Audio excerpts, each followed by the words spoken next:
बहुत ही सीधी और प्यारी लड़की थी। वहीं सुनील एक सरल और आगे बढ़ने की सोच रखने वाला लड़का। सुनील, बेटा सुनील कहाँ है? अरे जरा एक गिलास पानी तो दे दो। हाँ माँ, अभी आया। क्या माँ, पानी तेरे सर के पास ही तो रखा है, क्या हो गया है? तबीयत खराब है क्या? अरे नहीं, वो उठने का मन ही नहीं कर रहा था, तो देखा ही नहीं। वैसे क्या कर रहा है? यहाँ बैठ ना मेरे पास। माँ पढ़ रहा था। वो क्या है ना, नौकरी में तो वक्त नहीं मिलता, अब ऑफिस से घर आकर ही तो वक्त मिलता है। अच्छा ठीक है, पढ़ ले जा बेटा। सुनील पढ़ लिख कर और आगे बढ़ना चाहता था, लेकिन माँ की तबीयत खराब देखकर सोचता है कि शादी ही कर ले। कब तक माँ का ख्याल वो अकेले रख पाएगा?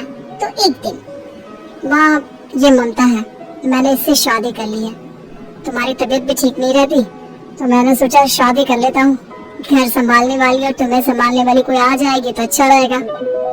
माँ अचानक से सामने बहू देखकर हैरान रह जाती है। बेटा ये क्या बात होती है? न बैन, न बाजा, न दहेज, न शगुन, ऐसा कैसे बहू आ गई? माँ तू तो जानती है, मैं नौकरी के साथ पढ़ाई कर रहा हूँ, तो कहाँ से इतना पैसा बचा पाता कि धूमधाम से शादी करता। वैसे भी माँ, लोग तो आकर खाकर निकल जाएंगे, इसलिए बस वैसे ही। माँ जी, मैं आपका ख्याल रखूंगी। वैसे भी ये आगे की पढ़ाई कर रहे हैं, अच्छा कुछ कर गए तो सबके दिन फिर से अच्छे आ जाएंगे। सास को ममता की बात ठीक तो लगती है, लेकिन मन में कहीं ना कहीं लगता है कि कहीं बहू बेटी को लेकर फुर्र ना हो जाए और फिर तो वो रह जाएगी अकेली। बेटा देख, मेरा जो कुछ भी है वो सुनील ही है, और सुनील का भी अब इस दुनिया में मैं ही हूँ और कोई नहीं। क्या सुनील? बिल्कुल माँ, लेकिन आज से ममता भी मेरे जीवन का अहम हिस्सा है, जैसे तू है। सास को बड़ा बुरा लगता है कि उसकी सल्तनत में कोई और हिस्सेदार कैसे हो सकता है। कैसे कोई और उसके 30 साल के बेटे की जिंदगी में अचानक से आकर बराबर का हिस्सेदार बन सकता है। देख बहू, मैं भले थोड़ा बीमार रहती हूँ, लेकिन इसका मतलब ये नहीं कि घर की चीजों में मेरा कंट्रोल खत्म हो गया है। मैं आज भी इस घर की रानी हूँ, समझी? बेटा सोचता है कि ये माँ को अचानक से क्या हो गया। कल तक जो माँ कहती थी कि जिंदगी का कोई भरोसा नहीं, वो अचानक से जंग के मैदान की झांसी की रानी कैसे बन गई? माँ क्या हो गया है? सब ठीक है ना? अचानक कैसी बात कर रही हो? ममता का आज पहला दिन है, स्वागत करो उसका। आसपास की आंटियों को बुलाओ, नई दुल्हन की मुंह दिखाई करवाओ। खैर, सास होने का फर्ज निभाती है और बाद में एक सहेली के साथ बाहर निकल जाती है। क्यों ही बताया नहीं कि बेटे का ब्याह कर रही हो? वैसे तो सारा दिन हम ही में घुसी रहती हो। अरे मुझे भी तो अभी पता चला, क्यों अचानक सर पर लेकर आ गया? कहता है बहू है माँ तुम्हारी, अब इसको भी इतना ही मैं प्यार करता हूँ जितना तुझे करता हूँ। लो जी, ये क्या बात होगी? क्यों इतना प्यार करता है? अरे माँ का प्यार तो ज्यादा होता है। अब उसको तो कोई दूसरा पति मिल सकता है, लेकिन तुम ही बताओ, क्या माँ की ममता किसी और की हो सकती है? ना जी ना, बेटे को समझाओ ये बात। अरे क्या समझाऊं, मुझे तो खुद ही समझ में नहीं आ रहा कि क्या हो रहा है। जो बेटा कल तक माँ माँ करता था, अचानक से बीवी बीवी का राग आलाप रहा है। देखा, उसकी बीवी ना सुंदर और जवान है। सुंदरता के आगे तो एक से एक नहीं टिके, तो तेरा बेटा किस खेत की मूली है? सास को भी समझ में आ जाता है कि बहू की सुंदरता के आगे माँ का प्यार किसी काम का नहीं। उधर बीवी, ए जी, अम्मा जी सहेलियों को छोड़ने गई थी, अभी तक आई नहीं, हम देख आए क्या?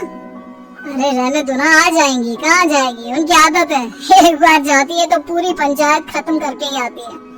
अच्छा ही है, खाना वाना खा कर गई होगी। छोड़ो ना, घूमेगी तो खाना पचेगा, नहीं तो ऐसे ही खाट पकड़ लेगी। बहू भी शांत हो जाती है। उधर सास सोचती है कि आज थोड़ा देर से ही घर जाती हूँ, जब बेटा परेशान होकर ढूंढेगा तब मजा आएगा। बीवी को खुद ही पता चल जाएगा कि माँ के आगे उसकी दाल नहीं गलेगी। लेकिन वहीं दूसरी ओर घर पर, ए जी, माँ जी अभी भी नहीं आई। हमको तो घबराहट हो रही है कि क्या करें, जाकर पता करें किसी के घर। अच्छा, कहाँ जाओगी ये भी बता दो। पहला दिन है तुम्हारा इस घर में और एक ही दिन में मोहल्ला छानोगी क्या?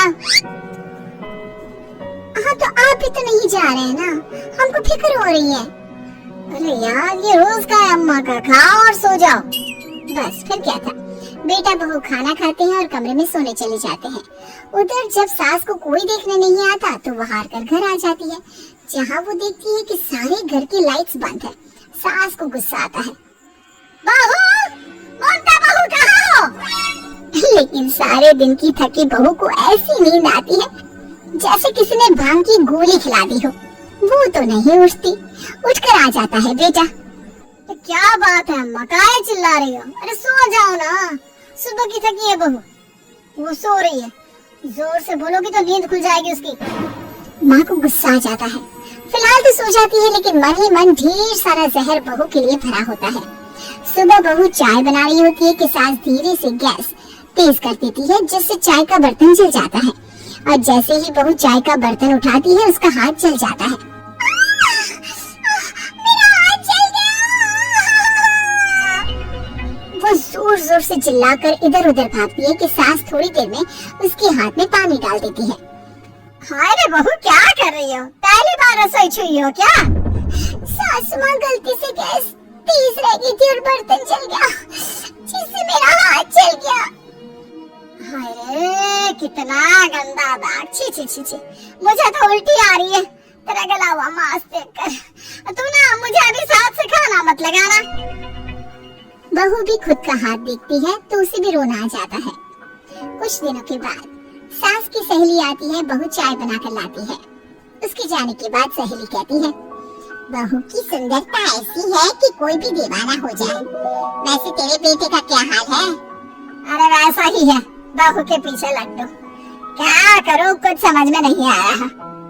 मैंने तो बहू के चेहरे पर दिवाली के पटाखे की चक्री फाड़ी, उसका पूरा चेहरा जल गया। अब देखो ना रही सुंदरता, और ना ही अब मेरा बेटा उसे पूछता है। अरे अब तो वो उसे छोड़कर दूसरी भी देखने को बोल गया है मुझे। बहू सारी बात सुन रही होती है।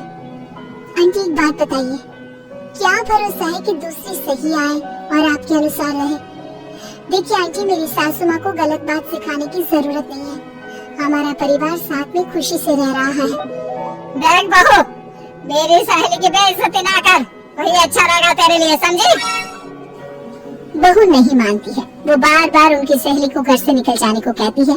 तभी सास की सहेली पास के चूल्हे से लकड़ी लाकर बहू के चेहरे पर लगा देती है। बहू जोर जोर से रोने लगती है। अरे ये क्या कर दिया? मैंने कहा किया, ये तो तूने किया। तू ही नहीं चाहती थी कि बहू बेटे के साथ रहे, भला मैं क्यों करूंगी? मैं तो चली, निपटा। बहू रो रही होती है, दर्द से चिल्ला रही होती है, लेकिन सास उसे डॉक्टर के पास नहीं ले जाती। तभी पति आता है। क्या हो गया ममता? ये दाग कैसे लगा? तुम कैसे जली? ममता कुछ नहीं कहती, बस दर्द से करा रही होती है। पति माँ की तरफ देखता है। हो ना हो माँ, ये पक्का आपका काम है। आप ही ममता से जला करती थी ना। देखना माँ, अब पुलिस आएगी, केस बनेगा, लेकिन पहले मैं ममता को अस्पताल लेकर जा रहा हूँ। सभी अस्पताल जाते हैं, जहाँ डॉक्टर ममता की सास से कहते हैं, आपने तो नहीं जलाया ना बहू को? अब ममता की सास के तो पसीने छूट रहे होते हैं। वो घबरा कर कहती है, ना डॉक्टर साहब, कैसी बात करते हैं, हम क्यों जलाएंगे अपनी बहू को? डॉक्टर ममता के पति से पूछते हैं, देखिए क्योंकि ये ससुराल में जली है तो मामला पुलिस का बनता है, तो आप पहले पुलिस को बुलाइए, तभी इलाज पूरा होगा। सास डर जाती है कि अब तो बच्ची जिंदगी जेल में ही रहना होगा।